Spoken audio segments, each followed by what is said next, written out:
Hello students, welcome back to the virtual class. Economics chapter number 3 is going on. In that we are understanding the concepts of the demand, and in today's session guys we are going to start the new topic that is known as the elasticity of demand. Elasticity of demand કે જેને ગુજરાતીમાં કહેવાય છે માંગની મૂલ્ય સાપેક્ષતા. That means due to the change in the factor, how much change in the demand is seen. The ratio of that is known as the elasticity of demand. કોઈ પણ એક price affecting factors છે, right? Sorry, demand affecting factors. मैं तुमने बात करी ना कि demand બે રીતે measure થાય છે. The first one is due to the change in price, and the second one is due to the change in the other factors other than price, right? કે જેની અંદર આપણે tested preferences ની વાત કરી ચૂક્યા, income ની વાત કરી ચૂક્યા, population size ની વાત કરી ચૂક્યા, then relative goods ની વાત કરી ચૂક્યા, અને future assumptions of the price એની પણ વાત કરી ચૂક્યા છીએ. તો ત્રણ અલગ અલગ ફેક્ટર્સ છે, પ્રાઇસ છે, ઇન્કમ છે અને ક્રોસ છે, કે જેને કારણે ડિમાન્ડ ઇલાસ્ટિક થાય છે. તો અગેન સૌથી પહેલા આપણે સમજીએ કે ડિમાન્ડની ઇલાસ્ટિસિટી એટલે શું. What is elasticity of demand? તો કોઈ પણ ડિમાન્ડને અફેક્ટિંગ ફેક્ટર્સ હોય, બરાબર, કોઈ પણ ફેક્ટર હોય, એ ફેક્ટરમાં ચેન્જ આવવાને કારણે ડિમાન્ડમાં કેટલા એક્સટેન્ટ સુધી ચેન્જ થાય છે એને મેજર કરવાની મેથડને આપણે ઇલાસ્ટિસિટી ઓફ ડિમાન્ડ કહીએ છીએ. સે ફોર એક્ઝામ્પલ, પ્રાઇસમાં સર્ટેન પર્સન્ટેજનો ચેન્જ આવે છે તો એને કારણે ડિમાન્ડમાં કેટલો ચેન્જ થયો, બરાબર. That shows the popularity of our product, કે લોકોને આ વસ્તુ પરચેસ કરવી હતી, આપણી પ્રાઇસ ડિક્રીઝ થઈ તો લોકોની પરચેસ ઇન્ક્રીઝ થઈ, રાઈટ. એટલે કે લોકોને પ્રોડક્ટ તો આપણે પરચેસ કરવી હતી but they were not able to afford it. That's why એ લોકો આપણી પ્રોડક્ટની ડિમાન્ડ કરી રહ્યા ન હતા, right.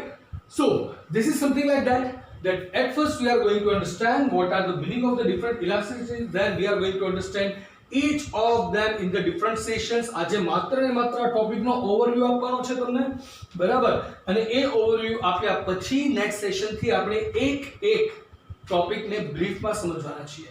So there are basically mainly three types of the elasticity of demand.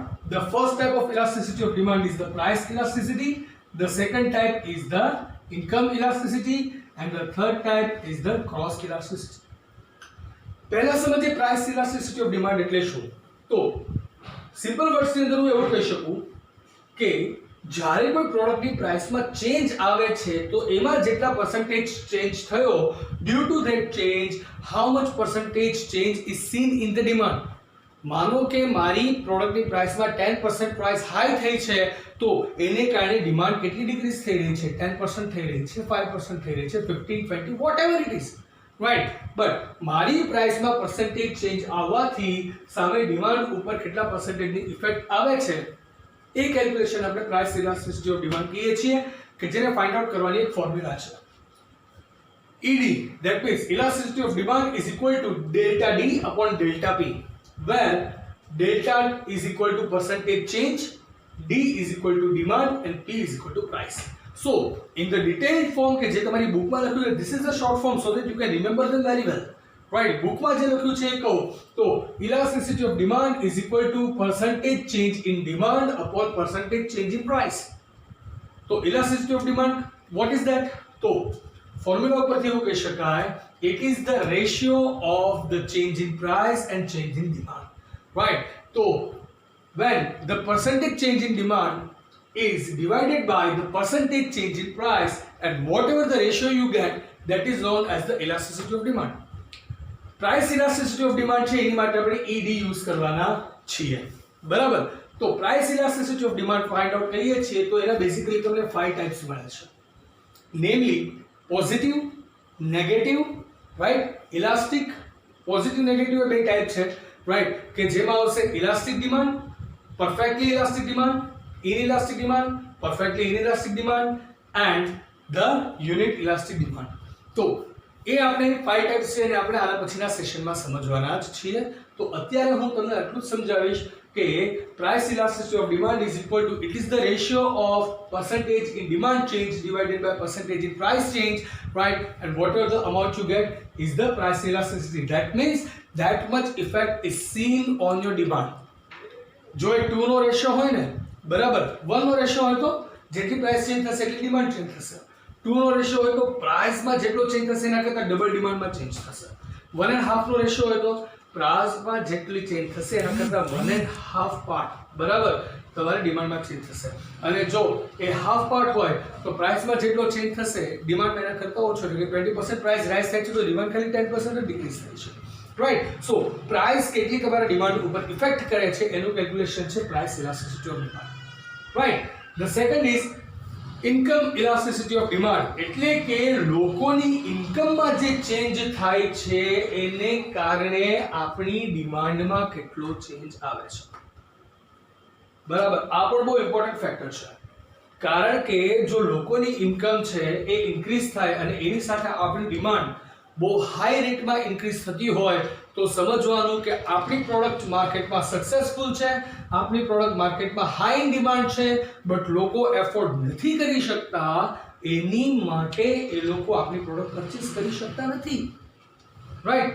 If they had the higher purchasing power, they would definitely buy our product only, and that we can see by rising their income.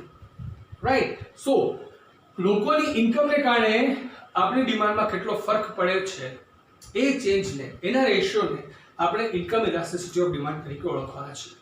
એના માટેનું સૂત્ર છે elasticity of yield, that means income elasticity is equal to delta D upon delta Y. Right, where delta is the percentage change, D is equal to demand and Y is equal to income, કે જેને આપણે ઇંગ્લિશમાં YIELD yield પણ કહીએ છીએ. Right. So that's why A yield ઉપરથી આપણે અહીંયા y નો યુઝ કરીએ છીએ. તો percentage change in demand divided by percentage change in the income of the consumer, right, the ratio of that is known as the yield elasticity, that means the income elasticity of demand. Right. આના પર nearby 3 to 4 types છે બરાબર. તો જેમાં positive, negative અને unitary elastic demand પણ આવશે બરાબર. તો લોકોની ઇન્કમને કારણે આપણી ડિમાન્ડમાં જે ચેન્જ આવશે એને આપણે ઇન્કમ ઇલાસ્ટિસિટી ઓફ ડિમાન્ડ તરીકે ઓળખવાના છીએ. નાઉ the last one, that is cross elasticity of demand. Cross means what? Cross x. Right. Cross ક્યારે થશે? જ્યારે આપણા સબસ્ટિટ્યુટ કે રિલેટિવ પ્રોડક્ટ્સ જે છે એમાં ફરક પડે ત્યારે. રાઈટ. આપણા રિલેટિવ ગુડ્સ છે એમાં બે ટાઈપ્સ આવે છે. કયા કયા? Substitute goods and the complimentary goods. So substitute good કે કોમ્પ્લિમેન્ટરી ગુડ્સ છે એની પ્રાઇસમાં ચેન્જ આવે. સબસ્ટિટ્યુટ ગુડ કે કોમ્પ્લિમેન્ટરી ગુડ્સ છે એની પ્રાઇસમાં જ્યારે ચેન્જ આવશે અને એ ચેન્જને કારણે આપણી ડિમાન્ડને કેટલી ઇફેક્ટ થાય છે એને આપણે ક્રોસ ઇલાસ્ટિસિટી ઓફ ડિમાન્ડ કહેવાના છીએ. માની લો આમાંથી તમે કોઈ પણ લઈ શકો, સબસ્ટિટ્યુટ કે રિલેટિવ બરાબર, કે સબસ્ટિટ્યુટ અથવા તો આપણે વાત કરી લઈએ કોમ્પ્લિમેન્ટરી ગુડ્સની. તો એ સમયમાં substitute goods ની price high થશે તો આપણી demand high થશે. Why? Because that thing is getting costlier. That's why our thing is being cheaper for them, right, for the consumers. Substitute goods ની price down થશે તો આપણી demand પણ down થશે. Why? Because our product is become costlier and their product has become the cheaper. Right. Same way complimentary goods એટલે કે એવા goods કે જે આપણી પ્રોડક્ટની સાથે યુઝ થાય છે, જો એમાં રાઇઝ થશે, એના પ્રાઇસ રાઇઝ થશે તો આપણી ડિમાન્ડ જે છે એ ડિક્રીઝ થશે. Why? Because that thing is suppose to be used with our product, right, or else we are using those product as the raw material. So in such cases શું થશે કે એ પ્રોડક્ટની પ્રાઇસ હાઈ થવાથી આપણી પ્રોડક્ટનો યુસેજનો જે price છે પણ high થશે તો આપણી ડિમાન્ડ ડિક્રીઝ થશે. કોમ્પ્લિમેન્ટરી ગુડ્સની પ્રાઇસ ડિક્રીઝ થશે તો આપણી જે પ્રોડક્ટ છે બરાબર એની યુસેજ પ્રાઇસ અથવા તો એની મેકિંગ પ્રાઇસ છે ડાઉન થશે, કે જેને કારણે વસ્તુ ચીપર બનશે તો એને કારણે ડિમાન્ડ હાઈ થશે. રાઈટ. તો કોમ્પ્લિમેન્ટરી ગુડ હોય કે સબસ્ટિટ્યુટ ગુડ હોય એના આવતા એની પ્રાઇસમાં ચેન્જ થાય અને એ ચેન્જને કારણે આપણી ડિમાન્ડ ઉપર શું ઇફેક્ટ આવે છે, રાઈટ, એ મેઝરમેન્ટને, એ રેશિયોને આપણે ક્રોસ ઇલાસ્ટિસિટી ઓફ ડિમાન્ડ કહીએ છીએ, જેની ફોર્મ્યુલા છે EC, that means cross elasticity of demand is equal to, at first these are the formulas made by me, somewhere I have taken the idea, but somewhere I have made it myself so that you can understand them very well. So EC is equal to delta dx upon delta py, right, where delta is equal to the percentage change, dx is equal to demand of x and py is equal to the price of product y. તો અહીંયા આપણે measure કરવાના છીએ કે product y માં કોઈ change આવે છે, પ્રોડક્ટ y ની પ્રાઇસમાં ચેન્જ આવે છે, એની ઇફેક્ટ આપણી પ્રોડક્ટની ડિમાન્ડ ઉપર શું થાય છે. Demand of x is our product. X is our product. So demand of our product એમાં કેટલો ચેન્જ આવે છે due to the price of the related goods why right તો એમાં શું ચેન્જ આવશે એનું મેઝરમેન્ટ એના રેશિયોને આપણે ક્રોસ ઇલાસ્ટિસિટી ઓફ ડિમાન્ડ કહેવાના છીએ તો જેના પણ ટુ ટાઈપ્સ છે નિયર અબાઉટ રિલેટિવ ગુડ્સમાં first one is the substitute and the second one is the complementary goods right so these are the things we are going to understand from the next session સૌથી પહેલા આપણે start કરશું price elasticity of demand થી બરાબર કે જેમાં આપણે કોઈ પણ એક કેલ્ક્યુલેશન જોશું ને બાકીના ડાયાગ્રામ્સ જોવાના છીએ ટોપિક્સ કદાચ ડિવાઈડ થશે કદાચ ટોપિક્સ થોડા લાંબા થશે કારણ કે દરેક ટાઈપની અંદર ડાયાગ્રામ આવશે એ ડાયાગ્રામને આપણે લોકોએ ક્લિયરલી સમજવાના છે બરાબર અને ડાયાગ્રામના આધારે પણ જ્યારે price elasticity of demand complete પૂરું થશે ત્યારે માત્ર ને માત્ર ડિમાન્ડ કર્વના આધારે તમે પ્રાઇસ ઇલાસ્ટિસિટી કઈ રીતના ડિફાઇન કરી શકો છો એ પણ હું તમને સમજાવવા જવાનો છું ઠીક છે so I hope you guys are quite clear with the concepts these are the basic concepts you need to understand we are going to understand them briefly from the next session so I hope you guys have got the proper overview of these things and then also if you guys have got any query you can make me personal contact or else you can post a public comment over here right so that was the session up to now. Now, I would like to conclude it over here. So, asking for your leave. So, goodbye. Take care. Have a nice time. Stay home. Stay safe. Keep making notes. Thank you.